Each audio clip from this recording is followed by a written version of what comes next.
Welcome welcome welcome welcome welcome guys, कैसे हैं आप? कैसा चल रहा है? कैसी है दुनिया? मज़ा आ रहा है? मज़ेदार हो सब? चलो फिर वेलकम टू न्यू वीडियो। तो आज मैं फिर क्या लेके आया हूँ मैं बताऊँगा। बताने से पहले वंस अगेन आपको पता है रिचुअल क्या करना है। Like to this video, like previous video, हमारे चैनल को सब्सक्राइब कीजिए। कुछ अलग लेके आया हूँ, आपको अच्छा लगेगा, लेकिन उससे पहले चैनल को सब्सक्राइब कीजिए, इस वीडियो को लाइक कीजिए, प्रीवियस वीडियोस को लाइक कीजिए, शेयर कीजिए। यार आप शेयर नहीं करते हो। और बेल आइकॉन दबाइए जिससे आपको आगे पता चले कि अगली वीडियो कब आ रही है। बेल आइकॉन दबाइए, बेल आइकॉन दबाइए, शेयर कीजिए, सब्सक्राइब कीजिए, सब कुछ कीजिए। तो चलो फिर आज मैं क्या लेके आया हूँ। As you know, today is Independence Day and happy Independence Day. Bharat माता की जय। जय हिंद, वंदे मातरम। तो मैं आज आप लोगों के लिए लेके आया हूँ थोड़ा अलग, थोड़ा डिफरेंट।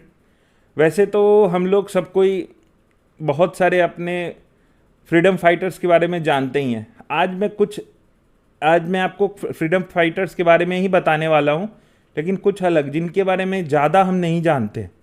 मैं भी नहीं जानता था। मैंने भी इसी वीडियो के बनाने के रिसर्च करते वक्त मैंने उन सबों के बारे में जाना है। मैं चाहता हूँ मैं अब जो भी मैं जाना हूँ आपको बताऊँ उनका। तो मैंने इस वीडियो के लिए जब मैं रिसर्च करने के लिए बैठा, यानी तो मुझे बहुत सारे अपने फ्रीडम फाइटर्स के बारे में जानने को मिला। मैंने सोचा कि ये जो चीज़ मैं करना चाहता हूँ मैं ऐसा ही तो करने जो we are in such in depth of them. तो एटलीस्ट हमें उनके बारे में थोड़ा कुछ नाम, एटलीस्ट नाम हम उनके बारे में जाने।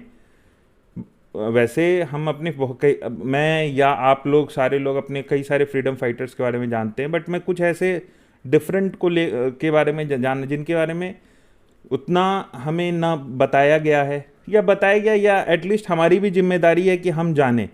हर चीज़ बताया नहीं जाता, एवरीथिंग इज़ इन बुक। हमें समय निकाल के, टाइम निकाल के पढ़ना होता है। But as we I understand कि हमारे पास उतना समय नहीं होता, तो आज का एक दिन होता है, तो इसलिए मैंने सोचा आपके लिए ये वीडियो लेके आऊँ। वीडियो कैसा लगता है मुझे ज़रूर बताइएगा। मुझे ये देखना है कि मेरा जो ये प्रयास है थोड़ा डिफरेंट है, देखना है कि ये कैसा है, आप लोग को कैसा लगा। तो मैं डेफिनेटली चाहूँगा कि आप लोग उनके बारे में जानें। ठीक है, तो चलिए फिर वीडियो को स्टार्ट करते हैं। तो आज की हमारी पहली रेवोल्यूशनरी है जिनके बारे में मैंने फर्स्ट टाइम जाना, वो है मातंगी हाजरा। मातंगी हाजरा का जन्म 1870s में हुआ था। ये बंगाल में जन्म हुआ था इनका। तुमलुक एक जगह है वहाँ पे। ये इसलिए जानी जाती हैं, या फिर इन्होंने क्विट इंडिया मूवमेंट के दौरान 5 लोगों की झुंड बना करके ये तुमलुक थाना को कैप्चर करने जा रही थी। अच्छा हाँ, ये गांधीयन थी। ठीक है, तो ये क्विट इंडिया मूवमेंट के दौरान जब तुमलुक थाना को कैप्चर करने जा रही थी, तो कहा जाता है कि ब्रिटिश सोल्जर्स ने इनके ऊपर गोलियां चलाई। 3 गोलियां लगने के बावजूद ये लेडी, ये फ्रीडम फाइटर, ये आगे बढ़ती रही। एट द एंड इन्होंने तुमलुक का जो थाना था उसको कैप्चर किया। 1930s में जब सिविल डिसोबीडियंस मूवमेंट हुआ था, उस समय इन्होंने बहुत ही एक्टिवली पार्टिसिपेट किया था। इवन सॉल्ट एक्ट को तोड़ने में इन्होंने बहुत एक्टिवली पार्टिसिपेट किया था गांधी जी के साथ। उसके बाद इन्होंने चौकीदारी टैक्स बंद करके एक और रिवोल्ट आया था, उसमें पार्टिसिपेट किया था। वो इंडियन नेशनल कांग्रेस की एक्टिव मेंबर भी बनी थी। और बाद में जाकर के इन्होंने अपनी खादी खुद से बनाना शुरू कर दिया था। जो स्पिनिंग द खादी का रोल वो था ना, उस पर इन्होंने अपनी खादी खुद से बनाना शुरू किया था। चरखी खुद से चला के खुद से अपनी खादी बनाना शुरू कर दी थी। विप्लवी न्यूज़पेपर था उस समय का, जो पैरेलल तुमलुक नेशनल गवर्नमेंट के बाद का कमेंट कर रहा था। वो कहता है कि Matangi led one position from north of the criminal court building even after firing commenced. She continued to advance with the tricolor flag, leaving all the volunteers behind. The police shot her 3 times. She continued marching despite wounds to the forehead and both hands. In 2015, शहीद Matangi Hazra government college for women भी establish किया गया तमलुक में। तो ये थी आज की हमारी पहली क्रांतिकारी या फ्रीडम फाइटर जो हमारे लिए लड़ी। ठीक है, अब हम बात करेंगे अपने दूसरे फ्रीडम फाइटर के लिए। तो आज के हमारे दूसरे फ्रीडम फाइटर हैं रास बिहारी बोस।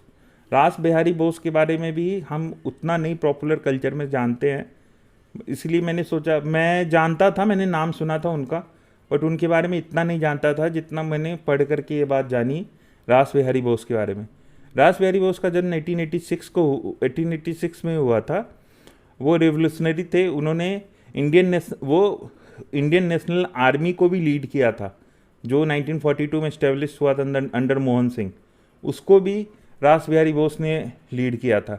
इनका जन्म वेस्ट बंगाल में हुआ था और वो पेंडेमिक और उस समय फेमाइन जो सूखा बंगाल में चल रहा था उन दिनों ये बढ़े पले आगे बढ़े, इसलिए इस वजह से उनके अंदर ब्रिटिश रूल के लिए बहुत ज़्यादा डिसलाइक, बहुत ज़्यादा डिसहार्मनी आ गई।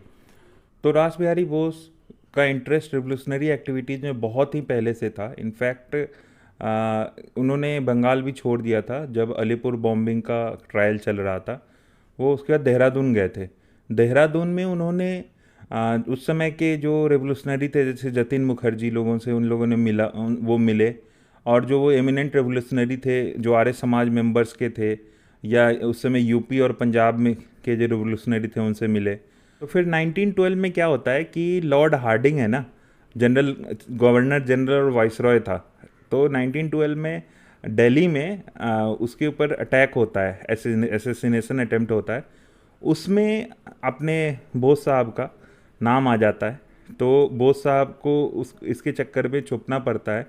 वो बहुत कलकत्ता से दिल्ली जाते हैं, फिर फाइनली दिल्ली से देहरादून जाते हैं, तो और देहरादून के लोगों ने भी फिर उनको बचाया। फिर वो कहानी ये भी कहती है कि वो रातों रात न्यू दिल्ली से देहरादून पहुंच जाते हैं, और सुबह सुबह देहरादून में जो वो काम करते थे, जो क्लरिकल जॉब था उनका, उसमें जाके बैठ जाते जिससे कुछ हुआ ही ना हो।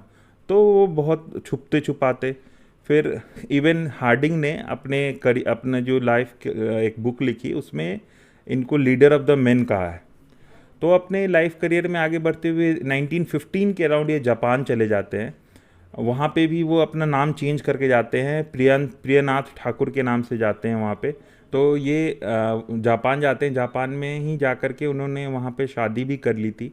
वहाँ एक ओनर था नकुमुरिया बेकरी, उनकी बेटी थी, उससे शादी की।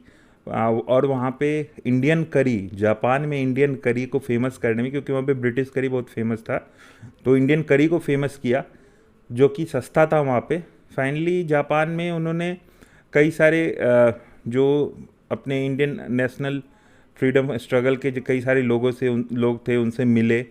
फाइनली मिलते मिलते सितंबर 1942 में जब इंडियन नेशनल आर्मी का वो हुआ था, फॉर्म किया गया था 1942, उसमें रास बिहारी बोस जो थे वो मिलिट्री विंग में थे। तो रास बिहारी बोस एक्टिवली सपोर्ट कर रहे थे इंडियन इंडिपेंडेंस लीग को जापान में। जो बोस ने कॉन्फ्रेंस जो हुआ था टोक्यो में अराउंड मार्च 1942 में, उसमें भी एक्टिवली पार्टिसिपेट किया था। उन्होंने एक मोशन भी पास किया था to raise an army for Indian independence. और सेकेंड कॉन्फ्रेंस जो जून में हुआ था 1942 में, उसमें उन्होंने सुभाष चंद्र बोस का नाम वो किया था कि सुभाष चंद्र बोस का नाम आगे रखा था कि वो ज्वाइन करें इस लीग को, और as a commanding officer Subhash Chandra Bose Indian independence league में को ज्वाइन करें। रास बिहारी बोस ने बहुत ही एक्टिवली पार्टिसिपेट किया था आज़ाद हिंद फौज को बनाने में, और जापान ने इनको अपना सेकंड ऑनर भी जो है ऑर्डर ऑफ राइजिंग सन वो भी दिया। फाइनली इनकी डेथ ट्यूबरक्लोसिस की वजह से हो गई थी। इंडियन गवर्नमेंट ने 1967 में, दिसंबर 1967 में एक स्टैम्प इनके मेमोरी में वो किया, और in city of Kolkata West Bengal एक स्ट्रीट भी है इनके नाम पे बना हुआ। तो ये हमारे आज के दूसरे फ्रीडम फाइटर थे रास बिहारी बोस, जिनके बारे में हम लोगों ने जाना। तो अब हम बात करने वाले हैं अशफाकुल्ला खान के बारे में। अशफाकुल्ला खान के बारे में, इनका जन्म 1900 में हुआ था। 1900 में इनका जन्म शाहजहाँपुर डिस्ट्रिक्ट में हुआ था, यूपी में आता है। बहुत ही अच्छे पैसे वाले या फिर वेल टू डू फैमिली में इनका जन्म हुआ था। बट अपने जब स्कूल जाते थे एक छोटा सा इंसिडेंट हुआ था, जिसके वजह से ये रिवोल्यूशनरी एक्टिविटीज़ के तरफ बहुत ज़्यादा झुकाव बढ़ गया इनका। ऐसा हुआ था कि जब वो स्कूल में थे तो एक बच्चे को पुलिस ने अरेस्ट कर लिया था। और वो इसलिए अरेस्ट किया क्योंकि मेनपुरी एक जगह है, वहाँ पे लूट में उसका नाम था। और वो किस चीज़ के लिए लूट हो रहा था, वो लूट इसलिए हो रहा था क्योंकि जो भी एंटी कॉलोनियल लिटरेचर थे उसको फंडिंग करने के लिए जो पैसे चाहिए थे, उसके लिए लूटिंग हुई थी। तो ये चीज़ देख करके इनके मन में अपने देश के लिए रेवोल्यूशन के लिए बहुत ज़्यादा झुकाव बढ़ गया। खान राम प्रसाद बिस्मिल से मिलते हैं, बिस्मिल जिसके बारे में आप लोग बहुत अच्छे से जानते हैं, बिस्मिल से मिलते हैं, जो कि मैनपुरी कंस्पिरेसी में बहुत ही एक्टिवली पास्ट इन्वॉल्व थे। फिर ये दोनों दोस्त हो जाते हैं और फाइनली वो non cooperation related activity Swaraj party में और आगे जाके हिंदुस्तान रिपब्लिक एसोसिएशन में भी दोस्त बने रहते हैं। बिस्मिल और खान दोनों ही पोएट थे। खान जहाँ उर्दू की पोइट्री लिखते थे, बिस्मिल हिंदी में लिखते थे। खान जो उर्दू की पोइट्री लिखते थे उसका स्यूडोनिम हसरत से लिखते थे। उनकी कई सारी हिंदी की पोइट्री भी है, मैं चाहूँगा आप पढ़ें, देखें कैसी है, आपको कैसी लगती है। फाइनली 4-5 लोग मिल करके इन्होंने डिसाइड किया था काकोरी ट्रेन रॉबरी का, जिसमें राम प्रसाद बिस्मिल थे, खान थे अशफाकुल्ला खान, उसके बाद रोशन सिंह थे, राजेंद्र लहिरी थे, सच्चिदानंद बख्शी थे और भी लोग थे, बट 4-5 लोग मेन लोग थे। इन लोगों ने डिसाइड किया कि जो हमारी रेवोल्यूशन है उसको आगे बढ़ाने के लिए फ़ंड कहाँ से आए, तो उन्होंने काकोरी के ट्रेन को लूटने का डिसाइड किया। जब काकोरी का ट्रेन लूटा गया था, आई थिंक 1925 में लूटा गया था ट्रेन, तो ब्रिटिश गवर्नमेंट पूरी तरह से इन सबों के ऊपर जितने भी थे रेवोल्यूशनरी, उन सबों के ऊपर अटैक करने पे आ गए। खान उस समय इवेड करके फ्लीइंग में चले गए थे, शायद नेपाल चले गए थे। फिर बाद में दिल्ली आए, वहाँ पे आकर के कैप्चर कर लिए गए। सब लोगों पे ट्रायल चला। ट्रायल के दौरान इन लोगों को बोला भी गया कि इन लोगों ने बाकायदा लिख के दिया कि हमारा मेन मोटिव ये है कि हम देश के लोगों को जगाएं, आज़ादी क्या होती है ये बताएं। हमारा मोटिव खून बहाना नहीं था, हमारा मोटिव देश के लोगों को जगाना है। फाइनली 4 लोग, राम प्रसाद बिस्मिल, अशफाकुल्ला खान, रोशन सिंह और राजेंद्र लहिरी, इन चारों को फांसी हो जाती है इस काकोरी केस के कारण। इन चारों को फांसी हो जाती है। बाकी जो लोग इन्वॉल्व थे उनको उम्र कैद हो जाता है। हमने रंग दे बसंती में, अगर आप लोगों ने रंग दे बसंती देखा होगा तो उसमें कुणाल कपूर ने जो रोल किया था वो अशफाकुल्ला खान का रोल किया था। आज के हमारे अगले जो फ्रीडम फाइटर थे वो हैं कुंवर सिंह, जिनका जन्म 13 नवंबर 1777 में हुआ था।